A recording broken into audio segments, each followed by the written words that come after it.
I Am That. Talks with Sri Nisargadatta Maharaj. Chapter 17. The Ever-Present. Questioner. The highest powers of the mind are understanding, intelligence, and insight.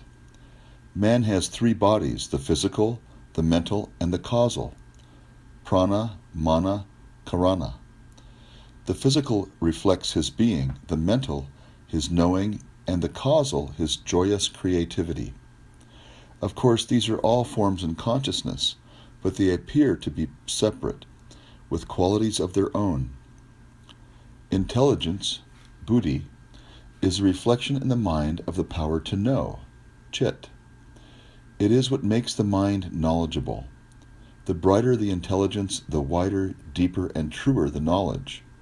To know things, to know people, and to know oneself are all functions of intelligence.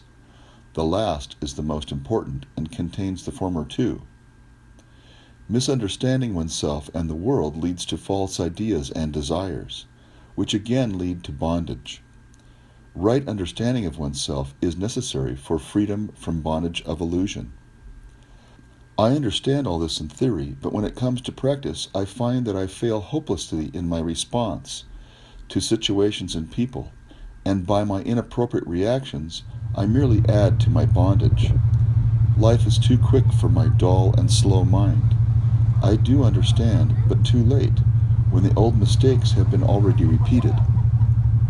Maharaj. What then is your problem? Questioner. I need a response to life, not only intelligent, but also very quick. It cannot be quick unless it is perfectly spontaneous. How can I achieve such spontaneity? Maharaj. The mirror can do nothing to attract the sun. It can only keep bright. As soon as the mind is ready, the sun shines on it. Questioner. The light is of the self or of the mind? Maharaj. Both. It is uncaused and unvarying by itself, and colored by the mind as it moves and changes. It is very much like a cinema. The light is not in the film, but the film colors the light and makes it appear to move by intercepting it. Questioner. Are you now in the perfect state? Maharaj. Perfection is a state of the mind when it is pure. I am beyond the mind, whatever its state, pure or impure. Awareness is my nature.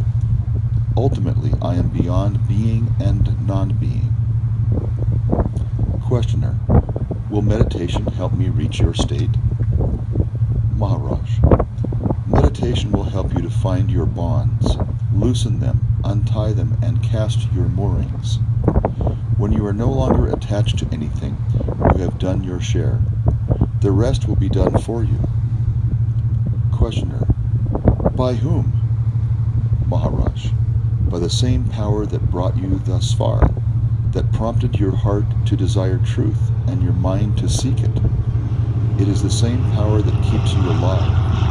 You may call it life or the supreme.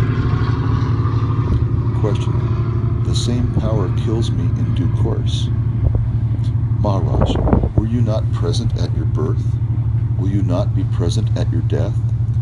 Find him who is always present, and your problem of spontaneous and perfect response will be solved. Questioner.